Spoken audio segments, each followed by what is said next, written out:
नमस्कार दोस्तों। एक दोहा और दोहे के मीनिंग। काल करे सो आज कर, आज करे सो अब, पल में परिये होगी, बहुरी करेगा कब। मतलब कबीर जी कहते हैं इस दोहे के थ्रू, जो काम आपने कल करना है वो आज कीजिए और जो आज करना है वो अब। ना जाने ज़िंदगी में ये पल कब ख़त्म हो जाए।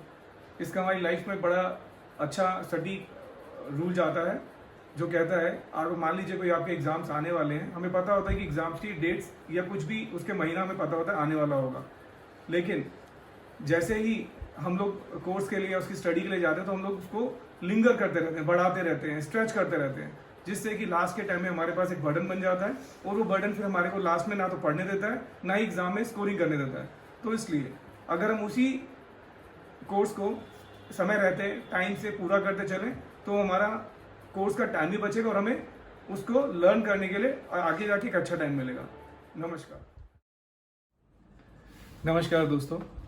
आज का दोहा, साईं इतना दीजिए जामे कुटुंब समाए, मैं भी भूखा ना रहूं साधु ना भूखा जाए। इसमें ये जो दोहा है इसका अर्थ है, और कबीर जी का दोहा है जो इसको एक्सप्लेन करते हैं। भगवान से वो अरदास कर रहे हैं, प्रार्थना कर रहे हैं, दुआ कर रहे हैं कि भगवान मुझे इतना दीजिए कि मैं अपने घर का, परिवार का पालन पोषण सही से कर सकूं, और साथ साथ मेरे घर में कोई आए, कोई गेस्ट आए, कोई साधु आए, कोई मेरे घर आए, द्वार पे आए, तो मैं उसकी मदद कर सकूं, उसको खिला सकूं, सबका सम्मान कर सकूं।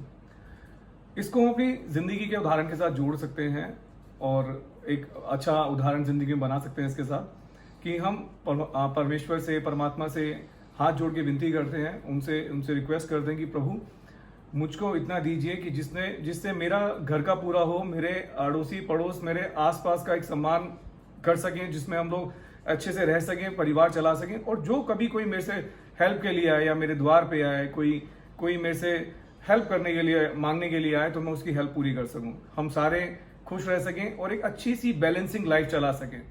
थैंक यू दोस्तों। एक और दोहा, बड़ा हुआ तो क्या हुआ जैसे पेड़ खजूर, पंछी को छाया नहीं फल लागे अति दूर। अर्थात खजूर का पेड़ बड़ा बहुत होता है लेकिन नीचे छाया नहीं मिलती किसी यात्री को, किसी निकलने वाले को, जाने वाले को। और फल तो उसके भूल ही जाओ, किसी को आसानी से फल नहीं मिलते। जो राहगीर वहां भूखा प्यासा जाएगा उसे खजूर का पेड़ के फल तो मिल ही नहीं सकते। तो ऐसे बड़े होने से क्या फायदा जिसमें वो ना तो किसी को छाया दे पाए ना ही किसी को भोजन दे पाए। इसका अर्थ अगर अपनी जिंदगी में एक मीनिंग की जगह एक फिट करें तो बहुत ही अच्छा एक एग्जाम्पल बनता है। इंसान अपनी उपलब्धियों में इतना मगरूर हो जाता है, इतना बड़ा हो जाता है कि वो सबको भूल जाता है। यार दोस्त, रिश्तेदार, परिवार, सबको दूर छोड़ के वो आगे निकल जाता है और किसी की कोई मदद नहीं करता। तो ऐसे बड़े होने से या साथ रहने से क्या फायदा। आप बड़े होते तो किसी से प्रेम भाव, किसी की मदद तो करना सीखिए, किसी को अपने साथ तो लेके चलना सीखिए, तभी तो उसका अर्थ आपकी जिंदगी में लगेगा। नमस्कार।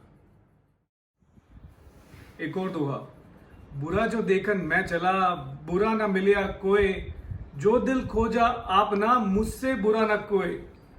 अर्थात इसमें कवि कहते हैं, आप बुराई देखने निकलते हैं, आप बुराई देखने जाते हैं, बुराई ढूंढते हैं, लेकिन आपको बुराई नहीं मिलती। कुछ समय बाद आपको महसूस होता है, एहसास होता है कि बुराई तो आपके भीतर है, जो आपको बुराई समझाती है और बुराई दिखाती है। इसका हम अपनी ज़िंदगी में, अपनी लाइफ में एक एग्जाम्पल लेके चलते हैं। हम लोगों में बहुत बुराई ढूंढते हैं, किसी में कुछ बुराई निकलती है, किसी में कुछ बुराई निकलती है, किसी को कुछ बुराई दिखाई देती है, किसी को कुछ बुराई दिखाई देती है। लेकिन दोस्तों ऐसी बुराई होती नहीं है, वो बुराई हमारे अंदर होती है। और जब हमें इस बात का एहसास होता है तो हम उसकी बुराई नहीं ढूंढते, उसको सुधार करने का तरीका ढूंढते हैं और इस तरीके से अपनी जिंदगी चलाते हैं। थैंक यू दोस्तों। एक और दुआ, पोथी पड़ी पड़ी जग मुआ, पंडित भयानक होए, ढाई आखर प्रेम का पढ़े सो पंडित होए।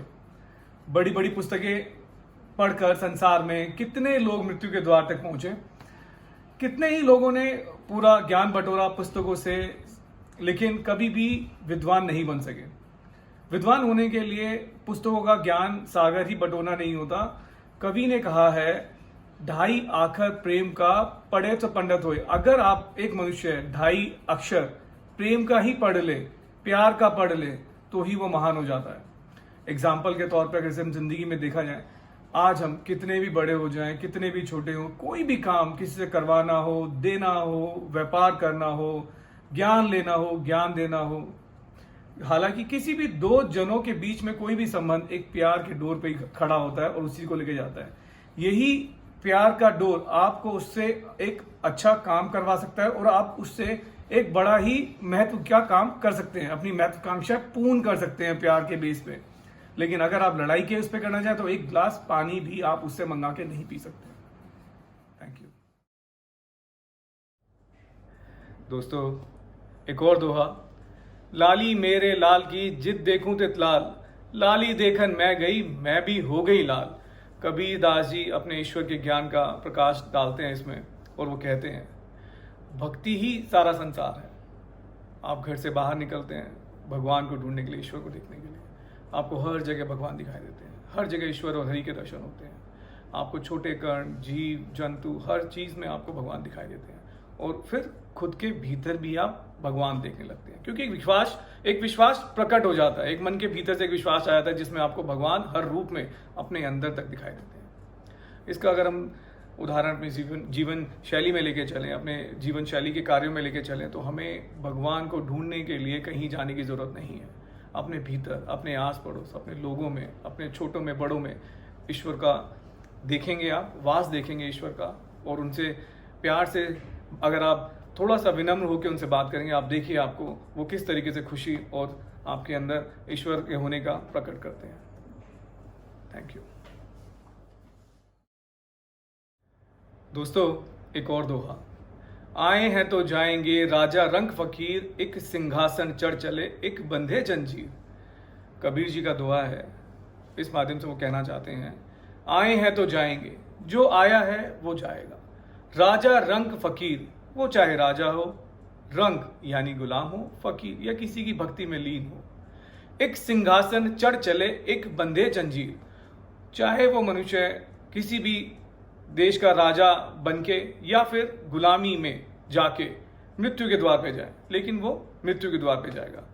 वो ये कहना चाहते हैं सरल भाषा में कि मृत्यु सत्य है, मरना सत्य है। इसका उदाहरण अपनी जिंदगी में लेके चलें तो हमें इससे एक सीख मिलती है। इससे कभी हमसे कहना चाहते हैं कि अपनी जिंदगी में आप आए तो अच्छे कर्म कीजिए, लोगों की मदद कीजिए, विनम्रता से पेश आइए और जितनी ज़्यादा से ज़्यादा हो सके मदद कीजिए, क्योंकि दोस्तों मृत्यु सत्य है। जाने के बाद आपके यही विचार तो बचेंगे। तो आइए मदद करते हैं। धन्यवाद दोस्तों। एक और दोहा, माला फेरत जग बुआ, फिरा न मन का फेर, कर का मन का डार दे, मन का फेर।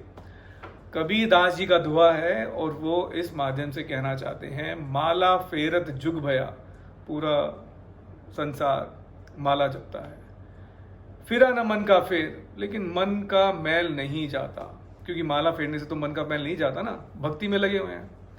कर का मन का डार दे, अपने मन में एक बार मन के मैल को हटा के देखिए। मन का फेर, अगर आपने जपना ही है, आपने कुछ अपने कार्य में लगना ही है, तो अपने मन के मैल को हटाइए, अपने मन के मैल को दूर कीजिए, लोगों का साथ दीजिए, लोगों की मदद दीजिए। आपको ईश्वर अपने अंदर, अपने भीतर आपको दिखाई देंगे। इसका एग्जाम्पल, अगर हम इसका उदाहरण अपनी जीवन शैली में लेके चलते हैं, तो आपको वही बात मैं आपसे कहना चाहूँगा कि अपने जीवन का उद्देश्य दूसरों की उन्नति में लगाइए, दूसरों के सुख को ढूंढने में लगाइए, अपने भीतर के ईश्वर को जगाइए। आप में ही ईश्वर है, आप में ईश्वर दिखेगा तो आप लोगों में भी ईश्वर दिखेंगे। थैंक यू दोस्तों। एक और दोहा, माया मुई न मन मुआ, मरी मरी गया शरीर, आशा तृष्णा ना मरी, कह गए संत कबीर। कबीर साहब का दोहा है, कहना चाहते हैं माया मई न मन मुआ, ना तो माया मिली, ना मन की तृष्णा, मन का कोई आपके काम हुआ, जो मन चाहा आपको वो मिला। मरी मरी गया शरीर, ढूंढते ढूंढते शरीर और मृत्यु के द्वार पे जाके खड़ा हो गया। आशा तृष्णा ना मरी, ना आपकी एक्सपेक्टेशंस, जो उम्मीदें थी वो आपको मिली, ना आपकी कोई घृणा, जिससे आप कोई दुश्मनी या कोई आपके मन के कोई सुविचार थे वो पूरे हुए। कह गए संत कबीर। उदाहरण बड़ा सिंपल है दोस्तों, अपनी ज़िंदगी के साथ इसे जोड़ के देखेंगे तो ज़िंदगी में हर चीज़ के पीछे भागा दौड़ी लगे रहे, एक्सपेक्टेशंस ऊपर गई नीचे गई, संतुष्टि नहीं मिली, संतुष्टि कभी ढूंढी नहीं, कभी संतुष्टि के लिए किया कुछ नहीं, सिर्फ भागा दौड़ी और चीज़ों के पीछे चलते रहे। शांति स्वभाव रखिए, प्रेम भाव रखिए, जिंदगी को विनम्रता से जिए, सिर्फ शांति का प्रदान करें, दूसरों की मदद करें और अच्छे माध्यम से जिंदगी को व्यतीत करें, क्योंकि मृत्यु का द्वार सत्य है। यहाँ भी यही कहना चाहते हैं, लोगों की मदद करें, विनम्रता बनाएं। धन्यवाद दोस्तों। एक और दोहा, कस्तूरी कुंडली मृग बसे, मृग फिरे वन माही, ऐसे घट राम है दुनिया जानत नाही। कबीर जी का बहुत ही बेहतरीन दोहा है, जिसमें वो कहना चाहते हैं, कस्तूरी कुंडली मृग बसे, हिरन की नाभि में कस्तूरी एक खुशबू होती है जो हिरन की नाभि के अंदर होती है। मृग फिरे वन माही, हिरन उसको ढूंढने के लिए पूरे जंगल में घूमता रहता है, पूरे जंगल में कि ये जंगल में से खुशबू कहाँ से आ रही, जबकि वो उसकी नाभि में होती है। ऐसे घट राम है, ऐसे ही हमारे राम है, ईश्वर है, जो हमारे मन के भीतर है। दुनिया जानत नहीं, लेकिन दुनिया, संसार, प्रतीक एक इंसान उसको पूरे जिंदगी भर इधर उधर यहाँ वहाँ ढूंढता रहता है। उदाहरण बड़ा स्पष्ट है। मन की शांति के लिए हम क्या नहीं करते, क्या नहीं करते। हम यहाँ जाते हैं, वहाँ जाते हैं, इसको ढूंढते हैं, उसको ढूंढते हैं, काम करते हैं, कुछ अच्छे भी होते हैं, कुछ बुरे भी होते हैं, लेकिन शांति नहीं मिलती। क्योंकि मन की शांति तो आपके अंदर है, आपके ईश्वर में है, आपके हरि में है, जो आपके साथ ही रहती है। तो अगर आप अपने अंदर भगवान को ढूंढेंगे, आपको शांति भी मिलेगी, विनम्रता भी मिलेगी, और प्रेम संसार तो आपके साथ है ही। तो दोस्तों, ईश्वर जो आपके अंदर है, अपने अंदर के ईश्वर को ढूंढिए और लोगों की मदद कीजिए, व्यवहार बनाइए और एक जिंदगी का अच्छा उदाहरण लेके उसको व्यतीत कीजिए। धन्यवाद।